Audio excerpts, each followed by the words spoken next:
Selamat datang di podcast Senin Kawaii, menjadikan hari Seninmu lebih berarti.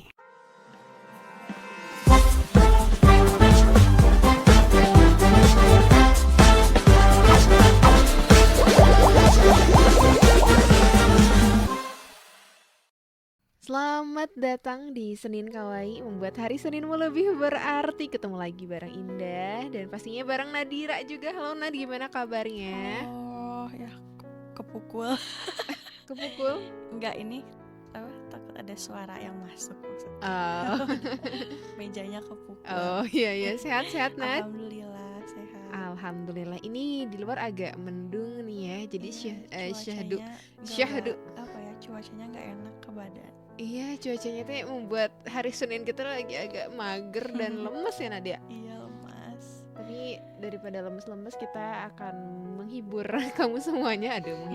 Memberikan edukasi tentang salah satu hal ataupun salah satu penyakit yang membuat kita bersyukur dan menyadari bahwa ternyata sehat itu mahal.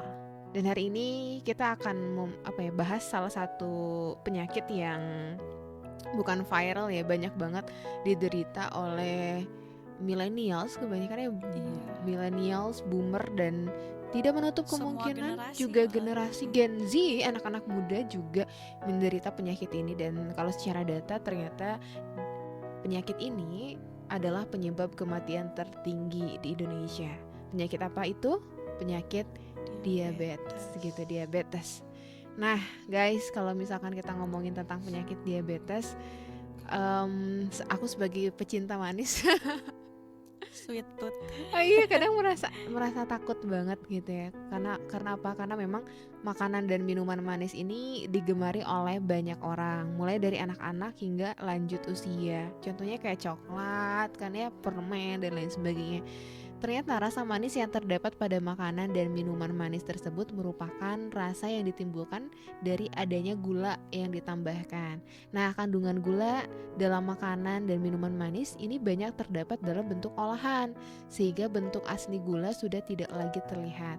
Makanan manis yang mengandung gula terutama pada makanan yang terbuat dari olahan tepung, seperti roti, keripik, donat, kue, wafer, dan lain sebagainya. Bahkan ternyata demi memudahkan konsumen dalam mengetahui kandungan gula pada makanan atau minuman, itu diatur juga di Permenkes Peraturan Menteri Kesehatan Nomor 30 Tahun 2013 mengenai pencantuman informasi kandungan gula, garam, dan lemak serta pesan kesehatan pada pangan siap saji dan pangan olahan. Jadi kalau misalkan kita beli sesuatu, snack atau apapun itu, kita bisa melihat komposisinya. Nah, kalau yang mengandung gula itu biasanya belakangnya osa, sukrosa, sukrose, ase, osa gitu kayak gitu ya. Itu adalah gula. Dan ternyata juga penyakit gula ini banyak banget kalau misalkan kita temui di beberapa millennials. Kebanyakan juga penyakitnya adalah diabetes. Ya, kalau dari Nadira sendiri gimana Nad melihat penyakit diabetes ini? Karena aku sering baca juga di sosmed, ternyata baru kemarin Londa aku baca dia tuh cewek umur 21 tahun udah didiagnosa diabetes. Oh iya? Iya, terus dia tuh komen katanya penyebabnya gara-gara dia suka minum boba, yang kayak gitulah, gula aren, kopi susu gula aren gitu. Nah terus di salah satu aplikasi TikTok juga yang bikin aku kaget, bahkan bayi juga udah diabetes. Itu kenapa? Iya, aku liatnya dari ini sih, kayak daily mamahnya gitu bikin video. Jadi aku nggak tahu namanya, kayak plester gitu. Itu katanya buat kayak insulinnya bayi gitu. Cuma ini kalau misalnya salah tolong koreksi ya. Yang aku lihat tuh jadi baca komen ya, bayi itu tuh diabetesnya gara-gara gen ya, bawaan dari orang tuanya gitu. Aku kurang tahu sih, mungkin selama hamil juga gak tahu ngaruh atau enggak ibunya konsumsi manis atau enggak gitu. Cuma kayak kan bayi biasanya cuma minum ASI aja ya gitu. Ternyata bayi juga bisa diabetes gitu. Oh, ternyata semua generasi juga bisa diabetes ya. Kalau bayi mungkin karena turunan ya, genetik gitu. Tapi kalau misalkan ternyata di usia muda berarti tidak menutup kemungkinan anak-anak generasi muda khususnya Gen Z juga bisa kena diabetes kalau setiap hari minumnya adalah boba atau iya. minuman manis lainnya kayak gitu. Dan ternyata memang diabetes ini penyakit yang bisa menyerang semua orang ya, dan Iya, khususnya orang-orang yang suka minum manis. manis dan makan manis. Dan ya termasuk di usia muda juga penyakit ini terjadi karena meningkatnya kadar gula darah hingga berada jauh di atas angka normal. Meski umum terjadi di Indonesia, penyakit ini tidak boleh disepelekan begitu saja, sebab penyakit ini bisa membuat pengidapnya mengalami sejumlah gejala termasuk penurunan penglihatan dan susah sembuh dari luka. Ya salah satunya adalah diabetes basah. Ya, kalau orang tua mah bilangnya diabetes basah yang sampai kakinya luka. Kalau misalkan ngelihat ya di YouTube tuh sampai ke, kamu ngeliat gak sih kayak lukanya tuh sampai beneran Kebuka gitu benar-benar. luka basah gitu. Dan itu tuh apa ya namanya? Dan perawatannya harus beneran ekstra kan, membersihkan lukanya. Iya, makanya bahaya banget. Kalau kamu suka manis Nat atau gimana?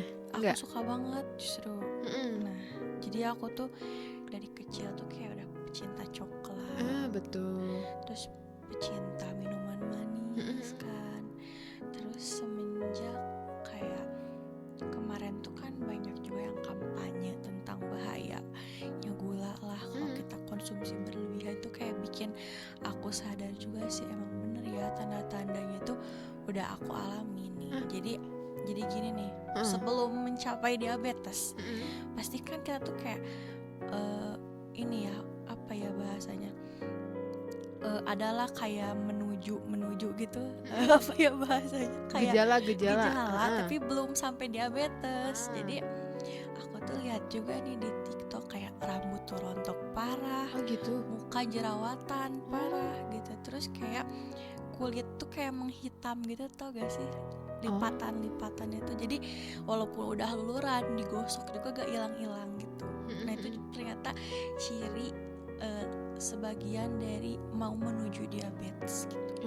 Nah di situ kan aku dulu tuh jarang banget ya orangnya tipe yang jarang jerawatan. Terus waktu kemarin tuh aku kayak kok aku jerawatan parah, aku udah skincarean tuh nggak hilang-hilang. Ternyata pas lihat di TikTok itu kelebihan gula, dan aku kayak udahlah ngurangin gitu ya. Sekarang banyak minum air putih atau apa, alhamdulillah jerawatnya beneran hilang. Jadi benar-benar sengaruh itulah sama fisik gula juga selain kesehatan gitu. Oke, berarti memang mulai dari sekarang harus aware ya. Aware terhadap makanan yang kita makan. Kadang ada juga orang-orang yang bilang ya kerasanya emang nggak sekarang sih, tapi nanti kalau kayak udah nabung gitu kan. kalau udah sepuh, makanya kayak mulai sekarang teh mulai belajar untuk makan sehat gitu kan, mengurangi gula. Kadang aku juga kalau masak tuh pasti ada manisnya gitu kan. Iya, harus pengen ada manisnya. Ada, makanya aku tambah gula gitu kan dan lain sebagainya kayak gitu. Dan ternyata itu bukan suatu hal yang baik ya. Dan kita harus bisa mengontrol gula darah. Nah ini kalau gula darah sendiri, kamu tahu gak berapa sih batas kadar normalnya gitu? Kalau kadar gula darah normal itu kurang dari 100 mg per dl, bacanya aku kurang tahu. Jadi apabila kadar gula darah sudah mencapai 100 sampai 125 mg per dl berarti masuk status pradiabetes. Jadi belum kali ya, baru menuju kayak bahasanya kali ya. Sementara kalau kadar gula darah yang mencapai 126 mg per dl ke atas sudah tergolong diabetes. Kadar gula darah tinggi dikenal sebagai hiperglikemia. Jadi kadar gula dalam darah itu meningkat atau berlebihan gitu.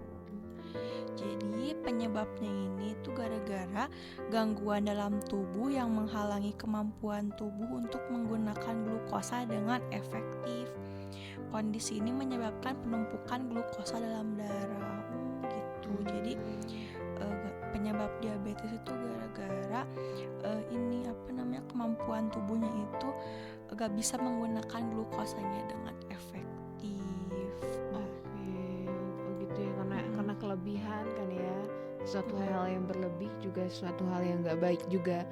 Dan ternyata kenapa diabetes ini bisa menyebabkan kematian, kalau kita ngelihat ya, walaupun kematian itu adalah takdir Tuhan, tapi kebanyakan ada beberapa yang salah satu penyakitnya adalah karena diabetes gitu. Karena diabetes, ternyata diabetes ini bisa mengundang komplikasi, mulai dari penyakit jantung, kemudian ya tadi yang merusak pembuluh darah, ginjal, mata, sistem saraf, dan hingga pada akhirnya kerusakan-kerusakan inilah yang bisa mengancam nyawa seperti stroke, koma, kematian. Banyak juga kan orang tua, orang-orang millennials yang udah sepuhnya tuh stroke, dan itu ternyata kebanyakannya juga diabetes dan lain sebagainya. Ternyata memang berpengaruh itu ya. Dan gimana sih caranya supaya kita tuh terhindar dari penyakit tersebut dan mulai dari usia muda, ada gak Nad? Pencegahan itu apalagi kalau misalnya yang ada riwayat keluarganya nih diabetes, itu tuh bisa dicegah dari dini melalui penerapan hidup sehat. Jadi beberapa langkah gaya hidup sehat ini yang dapat dilakukan adalah mempertahankan berat badan ideal dengan mengonsumsi makanan rendah lemak, mengonsumsi makanan tinggi serat seperti buah dan sayur. Tapi hati-hati ya, ternyata buah yang manis juga itu mengandung gulanya tinggi ya. Jadi kita harus baca juga buah yang baik buat diabetes, ada yang bahaya juga buat diabetes gitu. Terus mengurangi konsumsi makanan dan minuman manis, berolahraga secara rutin dan banyak melakukan aktivitas fisik, mengurangi waktu duduk diam terlalu lama seperti ketika menonton televisi, menghindari atau berhenti merokok gitu. Ternyata merokok juga bisa menyebabkan ini ya, namanya, salah satunya juga diabetes gitu. Gak tahu ya, mungkin ada gulanya di rokok atau gimana ada, mungkin ada, gak tahu sih, aku gak pernah ngerokok dan gak tahu rasanya ya. Nah ada gak sih makanan, kita coba ya cari makanan-makanan yang bisa mencegah diabetes. Kemarin mah aku nonton di YouTube ada dokter yang ngejelasin tentang makanan-makanan apa aja yang bisa mencegah diabetes gitu, sebagai pencegahan aja, tapi bukan yang bisa nyembuhin, karena kalau nyembuhin tetap juga harus pakai obat kan ya, insulin itu dan lain sebagainya. Nah itu tuh kemarin aku ngelihat ada kayu manis. Jadi walaupun manis, tapi kayu manis ini katanya bisa mencegah diabetes. Kemudian kayu manis ini jahe sama kunyit. Jadi kalau misalkan tiap hari nih ke teman-teman, kalau ini aku sering minum jahe sama kunyit. Tapi dulu tuh sering banget minum jahe sama kunyit, tapi ditambah gula aren. Sama aja bohong. Jamu gitu kan. Oh ternyata jahe sama jahe sama kunyit ini ternyata bisa juga mengantisipasi atau mencegah diabetes, mengurangi kadar gulanya, tapi nggak signifikan untuk mencegah aja, karena kan ada antioksidannya gitu kan jahe sama kunyit ini. Tapi jangan pakai gula merah gitu, ataupun jangan pakai gula pasir. Udah baik kayak gitu, jahe dan kunyit aja gitu guys. Dan ternyata memang sehat itu semahal itu ya, karena kita akan merasakan bahwa sehat itu mahal ketika kita udah sakit. Dan mumpung kita masih sehat-sehat aja, ya sudah sepantasnya kita menjaga kesehatan itu, khususnya tadi ya mengurangi gula. Sekarang kan udah ada ya gula-gula, apa sih namanya, gula-gula yang buat diabetes. Nah itu juga ternyata kalau dikonsumsi jangka panjang juga bahaya katanya. Jadi better kalau udah kena diabetes, udah deh jangan gula lagi gitu. Jangan minum manis-manis, jangan makan. Tapi berarti kalau asin boleh? Kurang tahu ya. Cuma ya mungkin kita juga harus makanannya kayak jangan tepung-tepungan kali, asin-asin ya. Iya ya, tepung jangan juga keripik kan. Ya begitulah guys. Ya semoga kita bisa menjaga kesehatan ya, dan kita juga bukan hanya menjaga kesehatan, semoga kita selalu sehat terus juga.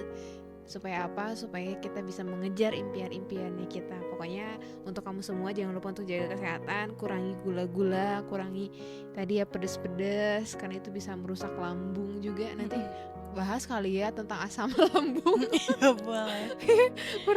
Karena ini adalah penyakit yang umum juga. umum dan sering banget dijadiin penyakit andalannya Gen Z, GERD gitu kan. Nanti minggu depan lah kita bahas tentang penyakit asam lambung. Dari Nadira ada yang ingin disampaikan lagi? Mungkin pesan dari aku nih, kalau misalnya kalian udah merasakan gejala-gejala seperti peningkatan rasa haus, peningkatan frekuensi buang air kecil, mudah lelah atau rasa kelelahan terus menerus, terus adanya gangguan penglihatan seperti kabur, terus terjadi infeksi pada tubuh terus menerus seperti di gusi, di kulit, terus penurunan berat badan yang gak jelas apa penyebabnya, tiba-tiba turun berat badan aja. Terus kehadiran keton dalam urin menunjukkan bahwa tubuh menggunakan lemak sebagai sumber energi. Ini kekurangan insulin. Jadi mungkin aku kurang tahu kalau urin mungkin pakai lab ya diceknya. Jadi kalau misalnya secara umum kalian bisa lihat gejala-gejala itu, kalian harus cepet cek gula darah kalian. Karena bisa jadi itu udah kena diabetes gitu. Oke, jadi kalau misalkan udah ada gejala-gejalanya tadi kayak cepet haus, kemudian tadi ya sering buang air kecil, terus cepet capek, mata tuh kayak buram gitu kan. Tapi bukan minus ya berarti ya? Jadi beda ya. Jadi buramnya tuh kayak gak selindris, gak minus, gimana ya, kayak hampir kayak katarak gitu loh. Gitu. Jadi pokoknya kalau misalkan udah ada gejala-gejalanya, jangan lupa untuk cek kesehatan, cek gula darah. Bisa ke puskesmas terdekat berarti ya untuk cek gula darah. Jadi mendingan kita antisipasi dari awal, jangan sampai nanti kalau udah kerasa atau udah ada penyakitnya kita baru berobat. Mendingan kita antisipasi, pencegahan itu lebih baik gitu kan daripada pengobatan. Mencegah aja dulu kayak gitu. Itu mungkin guys yang bisa kita sampaikan di Senin Kawaii hari ini. Semoga ini menjadi penyadaran bagi aku, Nadira, dan kita semua untuk senantiasa menjaga kesehatan, mengurangi tadi ya makan dan minum minuman yang manis, karena kerasanya itu gak bakalan sekarang, tapi kerasanya barangkali nanti ketika kita sudah tua. Tapi jangan sampai masa tua kita jadi susah, masa tua kita jadi sakit-sakitan karena kita tidak menjaga kesehatan di masa muda. Kayak gitu guys. Dan kita akan ketemu lagi di Senin Kawaii pekan depan. Sampai jumpa. Dadah.